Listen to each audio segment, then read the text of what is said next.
ఇది Poco M8. ఇదే phone ని రెడ్మీ నోట్ 15 గా లాంచ్ చేశారు. రెడ్మీ నోట్ 15 పోకో M8 రెండు సేమ్ ఫోన్స్, జస్ట్ ఈ బ్రాండింగ్ చేంజ్ అవుతాయి. స్పెసిఫికేషన్స్ టాప్ టు బాటమ్ రెండు సేమ్ ఉంటాయి. సో రివ్యూని మీరు పోకో M8 రివ్యూగా అండ్ రెడ్మీ నోట్ 15 రివ్యూలా కూడా కన్సిడర్ చేయొచ్చు. అండ్ ఇంకా నుంచి ఈ ఫోన్ నుంచి లాంచ్ అయ్యే ప్రతి ఫోన్స్ కూడా మీకు ప్రైస్ అనేవి చాలా ఎక్కువైపోతున్నాయి. మీకు ర్యామ్స్ స్టోరేజ్ ప్రైస్ పెరిగిపోవడం వల్ల స్మార్ట్ ఫోన్ ప్రైస్ ఎంతలా పెరిగిపోతున్నాయో మీరు చూస్తున్నారు. ఈజీగా 20 to 25% వరకు స్మార్ట్ ఫోన్ ప్రైస్ పెరిగిపోతున్నాయి. సో అందువల్ల మీరు స్పెసిఫికేషన్స్ ప్రైస్ కంపేర్ చేసుకుంటే మీకు ఏది కూడా అంత వాల్యూ ఫర్ మనీ అనిపించదు. ఇప్పుడు ఇదే ఫోన్ తీసుకోండి, ఈ ఫోన్ స్పెసిఫికేషన్స్ ఇక్కడ స్క్రీన్ మీద చూడొచ్చు. 6.77 inches full HD plus AMOLED డిస్ప్లేతో వస్తుంది. 120Hz రిఫ్రెష్ రేట్ సపోర్ట్ చేస్తుంది. అండ్ ఇది స్నాప్డ్రాగన్ 6 Gen 3 ప్రాసెసర్తో వస్తుంది. And 50 megapixel main camera, 20 megapixel front కెమెరాతో వస్తుంది. 5520 mAh battery, 45 watts fast charging support చేస్తుంది. అండ్ IP66 రేటింగ్తో వస్తుంది. సో స్పెసిఫికేషన్స్ ఏవి కూడా అంత టాప్ నాచ్ ఉండవు. బట్ ప్రైస్ చూసుకుంటే ఈ ఫోన్ బేస్ మోడల్ 19,000 రూపీస్కి లాంచ్ చేశారు. సో అసలు ఆ ప్రైస్కి స్పెసిఫికేషన్స్కి అసలు సంబంధమే ఉండదు. సో అందువల్ల మీరు ఏ ఫోన్ తీసుకున్నా, ఇదనే కాదు ఇక్కడ నుంచి లాంచ్ అయ్యే ఏ ఫోన్ తీసుకున్నా ప్రైస్కి స్పెసిఫికేషన్స్కి అసలు సంబంధం ఉండదు. సో అందువల్ల మనం ఏంటంటే రివ్యూ చేసుకునే పద్ధతి చేంజ్ చేద్దాం. ప్రైస్కి వర్తా కదా అని చెప్పే ముందు ప్రైస్ అసలు పక్కన పెట్టేద్దాం. ప్రైస్ గురించి చివరిలో మాట్లాడుకుందాం. ప్రైస్ పక్కన పెట్టేసి అసలు ఈ ఫోన్ ప్రతి డిపార్ట్మెంట్లో ఎలా పర్ఫామ్ చేస్తుంది. నేను ఈ ఫోన్ తీసుకున్నా, ప్రైస్ పక్కన పెట్టేసేయండి. నేను ఈ ఫోన్ తీసుకున్నా, నాకు ఏ డిపార్ట్మెంట్లో సాటిస్ఫై అవుతాను, ఏ డిపార్ట్మెంట్లో డిసప్పాయింట్ అవుతాను, ఈచ్ డిపార్ట్మెంట్ ఎలా పర్ఫామ్ చేస్తుంది ముందు అవి మాట్లాడుకుందాం. తర్వాత అసలు ఈ ఫోన్ ఏ ప్రైస్కి లాంచ్ అయింది, ఆ ప్రైస్కి తీసుకోవచ్చా లేదా, లేదంటే ఏదైనా ఆఫర్స్ వచ్చినప్పుడు ఇంకా తక్కువ రేటుకి వచ్చినప్పుడు ఏ ప్రైస్లో ఈ ఫోన్ తీసుకుంటే మీకు వాల్యూ ఫర్ మనీ అనిపిస్తుంది అనేది చివరిలో మాట్లాడుకుందాం. సో ప్రైస్ అసలు మైండ్ నుంచి తీసేయండి, చివరిలో మాట్లాడుకుందాం. సో ఈచ్ డిపార్ట్మెంట్ 1 by 1 చూసుకుంటూ వచ్చేద్దాం, ఏ డిపార్ట్మెంట్లో ఎలా పర్ఫామ్ చేస్తుంది అనేది. ఫస్ట్ ఈ బాక్స్ చూసుకుంటే బాక్స్లో అన్ని ప్రొవైడ్ చేస్తారు, మీకు ఏది మిస్ అవ్వదు. ఫోన్తో పాటు కేస్ ఉంటుంది, 45 watts adapter, USB to Type-C cable ఉంటుంది, అండ్ ప్రీ అప్లైడ్ స్క్రీన్ గార్డ్తో వస్తుంది. సో బాక్స్లో అన్ని ప్రొవైడ్ చేశారు, మీరు బయట ఏదో ఎత్తుకోవాల్సిన అవసరం లేదు. ఫస్ట్లీ డిజైన్, మీరు వన్స్ ఈ ఫోన్ పట్టుకోగానే ఫోన్ చాలా లైట్ వెయిట్, చాలా స్లిమ్గా అనిపిస్తుంది. ఇది జస్ట్ 7.35 mm థిక్నెస్తో వస్తుంది. అండ్ వెయిట్ కూడా చాలా లైట్ వెయిట్ ఉంటుంది, జస్ట్ 178 grams వెయిట్ ఉంటుంది. సో ఇన్ హ్యాండ్ ఫీల్, మీరు ఫోన్ పట్టుకోగానే ఇన్ హ్యాండ్ ఫీల్ చాలా లైట్ వెయిట్ అనిపిస్తుంది. కాకపోతే ఈ ప్రైస్ లో మీరు మరి ప్రీమియం బిల్డ్ క్వాలిటీ ఎక్స్పెక్ట్ చేయలేరు. ఇది చుట్టూ ప్లాస్టిక్ ఫ్రేమ్ తో వస్తుంది, బ్యాక్ సైడ్ ప్లాస్టిక్ బాడీతో వస్తుంది. So premium build quality expect చేయదు, కానీ ఇన్ హ్యాండ్ ఫీల్ ఈ ఫోన్ చాలా బాగుంటుంది. ఇది 3 కలర్స్ లో వస్తుంది, బ్లాక్, బ్లూ అండ్ సిల్వర్. నా దగ్గర ఉండేది సిల్వర్ కలర్. ఈ ఫోన్ కొంచెం చూడడానికి నాకు పోకో X7 గుర్తొస్తుంది. పోకో X7 కూడా ఇంచుమించు సిమిలర్ డిజైన్ తో వస్తుంది. సో నాకు ఈ ఫోన్ చూస్తుంటే పోకో X7 గుర్తొస్తుంది. డిజైన్ పరంగా మీరు ఫోన్ పట్టుకున్నప్పుడు మాత్రం ఇన్ హ్యాండ్ ఫీల్ చాలా బాగుంటుంది. కమింగ్ టు డిస్ప్లే, ఇది 6.77 inches full HD plus curved AMOLED డిస్ప్లేతో వస్తుంది. 120Hz రిఫ్రెష్ రేట్ సపోర్ట్ చేస్తుంది. కర్వ్ డిస్ప్లేస్ అనేవి ఆ ఎరా అయిపోయింది, కర్వ్ డిస్ప్లేస్ ఎరా అయిపోయింది. ఎప్పుడో 2024లోనే దాని సంగతి అయిపోయింది. అసలు 2025లో నాకు గుర్తున్నంత వరకు హార్డ్లీ ఒక 4-5 ఫోన్స్ వచ్చినాయి కర్వ్ డిస్ప్లేతో. అసలు కర్వ్ డిస్ప్లేస్ అనేవి అంతరించిపోతున్నాయి. అలాంటిది వీళ్ళు 2026లో కర్వ్ డిస్ప్లే తీసుకురావడం అనేది నాకు కొంచెం డిసప్పాయింట్మెంట్ అనిపించింది. ఎందుకంటే కర్వ్ డిస్ప్లేస్ మీకు అంత సేఫ్ కాదు. ఒకవేళ ఇలా కింద పడిందంటే డైరెక్ట్ స్క్రీన్ మీద ఇంపాక్ట్ పడుద్ది, అడ్జస్ట్ మీద కానీ స్క్రీన్ మీద కానీ డైరెక్ట్ ఇంపాక్ట్ పడుద్ది. ఫోన్ డ్యామేజ్ అయ్యే ఛాన్సెస్ ఎక్కువ ఉంటాయి. వీళ్ళు చెప్తున్నారు ఏదో మిలిటరీ స్టాండర్డ్ సర్టిఫికేషన్, కింద పడ్డా ఏం కాదని చెప్తారు, కానీ ఏ ఫోన్ అయినా సరే కింద పడిందంటే ఖచ్చితంగా బ్రేక్ అవుద్ది. సో కొంచెం జాగ్రత్తగా యూజ్ చేసుకోండి. అండ్ డిస్ప్లే విషయానికి వస్తే దీనిలో కలర్స్ బాగుంటాయి. మీరు ఏదైనా మూవీస్ చూస్తున్నా, గేమ్స్ ఆడుతున్నా, డిస్ప్లేలో కలర్స్ కానీ డిస్ప్లే ఎక్స్పీరియన్స్ కానీ మిమ్మల్ని డిసప్పాయింట్ చేయదు. అలానే మీరు మరీ ఎక్కువ ఎక్స్పెక్ట్ చేయొద్దు. లైక్ మోటో ఫోన్స్ లో కానీ సామ్సంగ్ ఫోన్స్ లో కానీ డిస్ప్లే చాలా వైబ్రెంట్గా ఉంటుంది, చాలా సాచురేటెడ్ గా, చాలా బూస్టెడ్ కలర్స్ కనిపిస్తుంటాయి.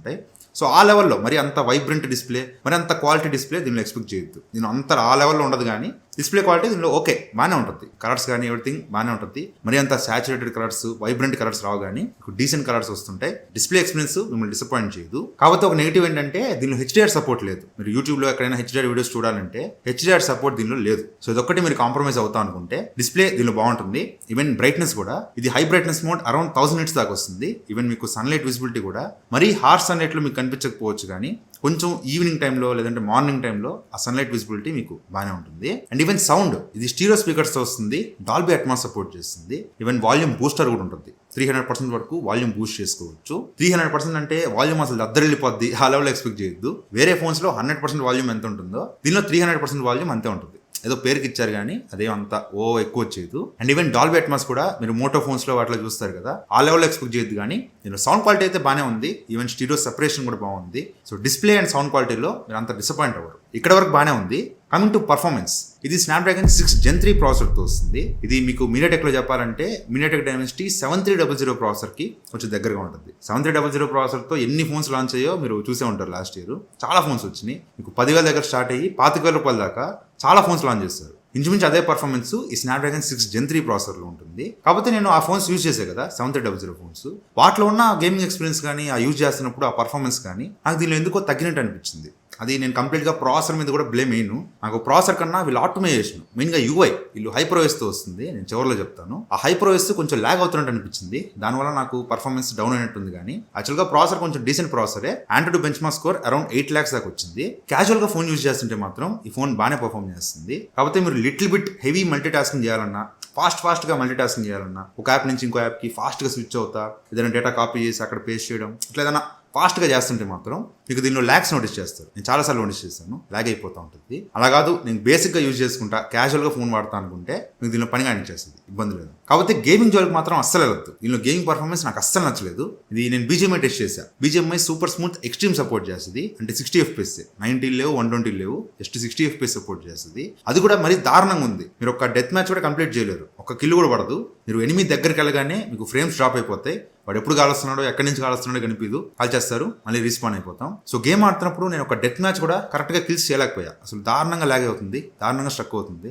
గేమింగ్ కోసంగా అయితే మాత్రం అసలు ఈ ఫోన్ దగ్గర కూడా వెళ్ళొద్దు, అసలు బాగాలేదు. చిన్న games, candy crush, subway Surfers అట్లాంటి వాడుకోవాలనుకుంటే ఆడుకోవచ్చు. కానీ హెవీ గేమ్స్, BGMI ఇట్లాంటి ఆడాలంటే మాత్రం ఇది అసలు హ్యాండిల్ చేయలేదు. అండ్ ఇది LPDDR4X ర్యామ్తో వస్తుంది. UFS 2.2 స్టోరేజ్ సపోర్ట్ చేస్తుంది. మెయిన్ కల్పిట్స్ ఇవే, ఈ ర్యామ్, స్టోరేజెస్. వీటి కాస్ట్ పెరగడం వల్లే ఈ ఫోన్ కాస్ట్ ఎత్తుకుపోయి 20,000 రూపాయల దగ్గర పెట్టారు. సో ఇవే మెయిన్ ప్రాబ్లం అనమాట.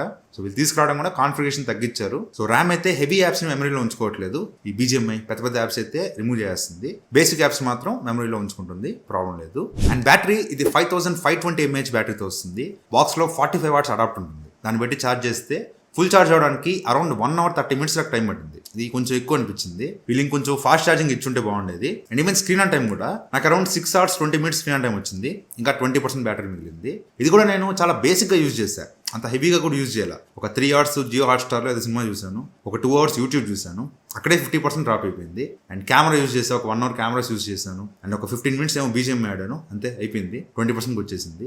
సో పెద్ద హెవీగా యూజ్ చేయకపోయినా బేసిక్గా యూజ్ చేస్తే మాత్రం నీకు అరౌండ్ ఒక 7 hours దాకా రావచ్చు. ఆ 20% కూడా వాడేస్తే ఒక 7 hours దాకా రావచ్చు. లేదా నేను కొంచెం హెవీగా వాడతాను, అవుట్డోర్లో ఫుల్ బ్రైట్నెస్ పెట్టుకొని డేటా ఆన్ చేసుకొని గూగుల్ మ్యాప్స్ ఇట్లాంటివి కొంచెం హెవీగా వాడతాను అనుకుంటే మాత్రం మీకు హార్డ్లీ 4 to 5 hours వస్తుంది, అంతే, ఎక్కువ ఎక్స్పెక్ట్ చేయొద్దు. ఇప్పుడు ఏంటంటే ఈ ర్యామ్లు, స్టోరేజ్ ప్రైస్ పెరిగిపోవడం వల్ల అట్లీస్ట్ వీళ్ళు బ్యాటరీ మీద ఇన్వెస్ట్ చేస్తే బాగుంటుంది. కొంచెం ఎక్కువ బ్యాటరీలు 7,000, 8,000 ఇలా తీసుకొస్తే మీకు అట్లీస్ట్ బ్యాటరీ కోసం అన్న ఫోన్ కొనొచ్చు అని చెప్పొచ్చు. బట్ వీళ్ళు బ్యాటరీ దగ్గర కూడా కాంప్రమైజ్ చేస్తే కొంచెం కష్టమే. బ్యాటరీ నేను కొంచెం డిసప్పాయింట్ అయ్యాను. Cameras back side 50 MP main camera. ఇది ఓమ్నివిజన్ సెన్సార్తో వస్తుంది. దీనికి ఆప్టికల్ ఇమేజ్ స్టెబిలైజేషన్ లేదు, OIS లేదు. అండ్ 2 MP డమ్మీ సెన్సార్ ఇది ఉన్నా లేదంటే. అండ్ ఫ్రంట్ 20 MP కెమెరాతో వస్తుంది. కెమెరాస్ అయితే నాకు బిలో యావరేజ్ అనిపించినాయి. మీకు ఫొటోస్లో ఎక్స్పోజర్ కంట్రోల్ సరిగ్గా లేదు, వైట్ బ్యాలెన్స్ కరెక్ట్గా లేదు, కొంచెం ఓవర్ ఎక్స్పోజ్ అయిపోతున్నాయి. ఈవెన్ స్కిన్ టోన్స్ కూడా అంత యాక్యురేట్గా లేవు. అసలు ఒక 20,000 రూపాయల ఫోన్లో కెమెరాస్ లాగా అనిపించలే నాకు. 14,000, 15,000 రూపాయల దగ్గర కెమెరాస్ ఎలా ఉంటాయో ఈ ఫోన్లో కెమెరాస్ అలాగే పర్ఫామ్ చేస్తున్నాయి. ఈవెన్ వీడియో, ఇది బ్యాక్ కెమెరా యూజ్ చేసి 4K 30 FPS వీడియోస్ రికార్డ్ చేసుకోవచ్చు. బట్ వీడియో భయంకరంగా షేక్ అయిపోతుంది. వీడియో క్వాలిటీ కూడా నాకు అంత సూపర్గా అనిపించలేదు. ఏవో కెమెరాస్ ఉన్నాయి, ఫోటోలు తీసుకోవచ్చు, వీడియోలు తీసుకోవచ్చు, అంతవరకే. కానీ మీకు అవుట్పుట్ అంత సూపర్గా ఉండదు. ఈవెన్ ఫ్రంట్ కెమెరా కూడా, మీకు ఫ్రంట్ కెమెరాలో ఫోటోస్ కానీ పోర్ట్రేట్ షాట్స్ కానీ ఓకే డీసెంట్గా వస్తాయి. బట్ జూమ్ చేస్తే మీకు అంతా డీటెయిల్స్ ఉండవు, మొత్తం బ్లర్ అయిపోయినట్టుగా ఉంటుంది. అండ్ ఫ్రంట్ కెమెరాలో అయితే అసలు 4K కూడా లేదు, 1080p 30 FPS ఇచ్చాడు. ఇది కూడా షేక్ అయిపోతుంది. వీడియో క్వాలిటీ అంత సూపర్గా ఏం లేదు. సో కెమెరాస్ ఇంకా డే టైమే ఇలా ఉన్నాయి, నైట్ టైం గురించి మాట్లాడుకుని వేస్ట్. సో కెమెరాస్ ఏదో ఉన్నాయి అంతే, వాటిని పెద్ద పట్టించుకోవద్దు. అండ్ కెమెరాస్ యూజ్ చేస్తున్నప్పుడు నేను ఒక ఇష్యూ నోటీస్ చేశాను. ఒక వీడియో రికార్డింగ్, ఏదైనా వీడియోస్ రికార్డ్ చేస్తున్నారు, ఒక 10 నిమిషాలు వీడియో రికార్డ్ చేయాలి. వీడియో రికార్డింగ్ ఆన్ చేశాక ఒక 7 minutes దాకా వీడియో రికార్డ్ అవుతుంది. 7 minutes అవగానే ఆ టైమర్ అనేది 1 minute మారిపోతుంది. 1 minute మారిపోయి రివర్స్ కౌంట్ డౌన్ స్టార్ట్ అయింది. 59, 58, 57 ఇట్లా రివర్స్లో వెళ్తుంది కౌంట్ డౌన్. వన్స్ అది 0 రాగానే వీడియో ఆగిపోతుంది. అంటే ఓవరాల్గా వీడియో మీకు 8 minutes రికార్డ్ అవుతుంది, 7 minutes స్ట్రైట్ రికార్డ్ అవుతుంది. అండ్ లాస్ట్ 1 minute మీకు కౌంట్ డౌన్ రివర్స్లో వస్తుంది. వీడియో నార్మల్గానే రికార్డ్ అవుతుంది, వీడియో స్ట్రైట్గానే వస్తుంది. కానీ ఆ పైన టైం స్టాంప్ మాత్రం మీకు రివర్స్లో వెళ్తుంది. లాస్ట్ 1 minute రివర్స్లో వెళ్తుంది. ఓవరాల్గా మీకు 7+1 8 minutes వరకు వీడియో రికార్డ్ చేసుకోవచ్చు. 8 minutes అవగానే వీడియో ఆగిపోతుంది, మళ్ళీ ఆన్ చేసుకోవాలి. సో ఇది ఒక ఇష్యూ, నేను ఏ ఫోన్లో చూడలేదు. మేబీ పోకో ఫోన్స్లో ఏదైనా ఇష్యూ ఉందా నాకైతే తెలియదు. సో కానీ మీ దగ్గర ఏదైనా పోకో ఫోన్ ఉంటే, మీ ఫ్రెండ్స్ దగ్గర కానీ ఏదైనా పోకో ఫోన్ ఉంటే వాళ్ళకు కూడా ఇష్యూ ఉందా లేదా అనేది కామెంట్స్లో చెప్పండి. నాకైతే ఇది చాలా పెద్ద ఇష్యూ అనిపించింది. మరి ఏదైనా అప్డేట్స్ ఇచ్చి ఫిక్స్ చేస్తారా, ఇలాగే ఉంటుందా చూడాలి. అండ్ ఇది ఆండ్రాయిడ్ 15తో వస్తుంది. And 4 years Android updates and 6 years security updates promise చేస్తున్నారు. అండ్ ఇది HyperOS 2.0తో వస్తుంది. సో అసలు HyperOS నాకు నచ్చదు. HyperOS చాలా యావరేజ్ ఉంటుంది. ఈవెన్ మీరు ఫోన్ బూట్ చేసుకునేటప్పుడే అక్కడ మీకు బేసిక్ సెట్టింగ్స్ అని కొన్ని ఆప్షన్స్ వస్తాయి, అవన్నీ ఆఫ్ చేసి పెట్టేసుకోండి. అండ్ నెక్స్ట్ మీకు లాక్ స్క్రీన్ లో వాల్ పేపర్ కరోసల్ యాడ్ చేసుకోమంటుంది, అది కూడా ఆఫ్ చేసుకోండి. అండ్ ఇవన్నీ మీరు ఆఫ్ చేసుకున్నా కూడా మీకు ప్రీ ఇన్స్టాల్ గా ఒక 25 యాప్స్ దాకా వస్తాయి. ఏవేవో గేమ్స్, ఏవో యాప్స్ పిచ్చి పిచ్చి అన్ని డౌన్లోడ్ అయిపోతాయి. కాసేపు ఫోన్ పక్కన పెట్టేయండి, అవన్నీ ఇన్స్టాల్ అయ్యాక మొత్తం అన్ఇన్స్టాల్ చేసుకొని అప్పుడు మీకు ఏమైనా కావాలనుకుంటే డౌన్లోడ్ చేసుకోండి. సో ఇవన్నీ కొంచెం జాగ్రత్తగా చూసుకుంటే ఫోన్ కొంచెం వాడచ్చు. లేదు ఇవన్నీ ఆఫ్ చేసుకోకుండా అట్లే వెళ్ళారంటే మాత్రం మీరు అసలు ఫోన్ వాడలేరు, చిరాకు వచ్చేస్తుంది. అండ్ ఇది డ్యూయల్ సిమ్తో వస్తుంది. 2 సిమ్లు లేదంటే ఒక సిమ్, ఒక మెమరీ కార్డ్ పెట్టుకోవచ్చు. అండ్ ఇది IP66 రేటింగ్తో వస్తుంది. కంప్లీట్ గా వాటర్ లో పెట్టద్దు, జస్ట్ ఏదైనా వాటర్ స్ప్లాషెస్ వరకు ఈ ఫోన్ సర్వైవ్ అవుతుంది. అండ్ ఇది ఇన్ డిస్ప్లే ఫింగర్ ప్రింట్ సెన్సార్తో వస్తుంది. ఫింగర్ ప్రింట్ యాక్యురసీ కూడా అంత సూపర్గా ఏం లేదు, కాసేపు లాంగ్ ప్రెస్ చేసి పట్టుకోవాలి, అప్పుడే ఫోన్ అన్లాక్ అవుతుంది. అండ్ దీనిలో NFC ఉండదు, IR బ్లాస్టర్ ఉంటుంది. ఏసీలు, టీవీలు కంట్రోల్ చేసుకోవచ్చు. అండ్ దీనిలో కాల్ క్వాలిటీ కానీ నెట్వర్క్ కానీ ఎక్కడ నాకు ఏ ఇష్యూ అనిపించలేదు. జియో యూజ్ చేశాను, జియోలో అయితే ఏ ఇష్యూ నోటీస్ చేయలేదు. సో ఇది ఈ ఫోన్ గురించి అయితే. కమింగ్ టు ప్రైసింగ్, ఇది 6GB RAM 128GB model. Base మళ్ళీ 6GB ర్యామ్కి వచ్చేసారు. ఇంతకుముందు 6GB ర్యామ్ ఎక్కడ కనిపించేది కాదు, మళ్ళీ 6GBకి వచ్చారు. 128GB మోడల్ రూపాయి తక్కువ 19,000 రూపీస్కి లాంచ్ చేశారు. And 8GB RAM 128GB model రూపాయి తక్కువ 20,000 రూపీస్కి లాంచ్ చేశారు. And 8GB RAM 256GB model రూపాయి తక్కువ 22,000 రూపీస్కి లాంచ్ చేశారు. ఈ 3 మోడల్స్ మీద 2,000 రూపీస్ కార్ట్ ఆఫర్ ఉంది ప్రస్తుతానికి. సో కార్ట్ ఆఫర్స్ తీసేస్తే మీకు బేస్ మోడల్ 128GB మోడల్ రూపాయి తక్కువ 17,000 రూపీస్కి వస్తుంది. సో 17,000 రూపీస్కి ఈ ఫోన్లో ఉన్న మేజర్ పాజిటివ్స్ ఏంటి, నెగిటివ్స్ ఏంటి అనేది మాట్లాడుకుంటే మీకు అన్ని నెగిటివ్స్కి వెళ్ళిపోతాయి. 17,000 రూపీస్కి అంత వర్త్ అనిపించదు, అన్ని నెగిటివ్స్కి వెళ్ళిపోతాయి. సో ప్రైస్ పక్కన పెట్టేసి ఈ ఫోన్ నేను తీసుకుంటే ఈ ఫోన్లో నాకు ఏది నచ్చుద్ది, ఏది నచ్చదు అంటే మీకు డిజైన్ నచ్చుద్ది, ఇన్ హ్యాండ్ ఫీల్ బాగుంటుంది, డిస్ప్లే బాగుంటుంది, సౌండ్ క్వాలిటీ బాగుంటుంది. పెద్దగా గేమ్స్ ఆడను, క్యాజువల్గా ఫోన్ యూజ్ చేస్తా అనుకుంటే పర్ఫార్మెన్స్ కూడా ఓకే బాగానే ఉంటుంది. అండ్ ఎట్లాగో క్యాజువల్గానే ఫోన్ యూజ్ చేస్తున్నాం కాబట్టి బ్యాటరీ లైఫ్ కూడా ఓకే. ఈవినింగ్ ఖచ్చితంగా ఛార్జింగ్ పెట్టుకోవాలి, ఫుల్ డే అసలు రాదు. కాకపోతే కెమెరాస్ మాత్రం మీరు డిసప్పాయింట్ అవుతారు. కెమెరాస్ అంతేం లేవు, అండ్ IP రేటింగ్ అది కూడా అంతేం లేదు. సో అసలు ఎవరికి ఫోన్ సెట్ అవుతుంది? ఎవరికైతే పేరెంట్స్, ఇంట్లో ఎవరైనా పేరెంట్స్ కానీ కొంచెం ఎల్డర్స్ కానీ లేదా క్యాజువల్గా ఫోన్ యూజ్ చేస్తా అనుకునే వాళ్ళకి ఇవ్వాలి అనుకుంటే వాళ్ళు ఈ ఫోన్ తీసుకోవచ్చు. క్యాజువల్గా ఫోన్ యూజ్ చేసుకోవడానికి బాగానే ఉంది.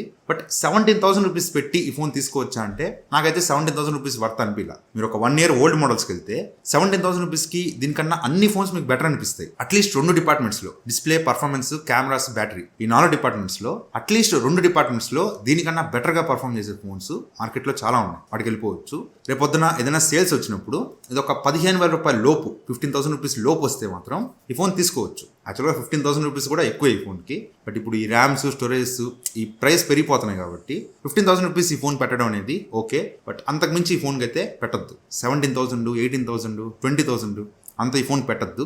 మ్యాక్సిమం 15,000 రూపీస్ లోపు వస్తే ఈ ఫోన్ తీసుకోండి. సేమ్ Redmi Note 15 కూడా అంతే. 15,000 రూపాయల లోపు వస్తే మాత్రమే ఈ ఫోన్ తీసుకోండి.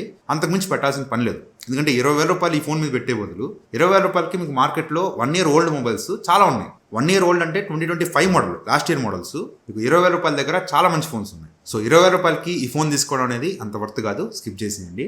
సో ఇది వాళ్ళ వీడియో అయితే. సో వీడియో మీకు నచ్చితే లైక్ చేయండి, షేర్ చేయండి, కామెంట్ చేయండి. ఛానల్ సబ్స్క్రైబ్ చేసి మాత్రం మర్చిపోకండి. Thank you for watching. Bye. జై హింద్.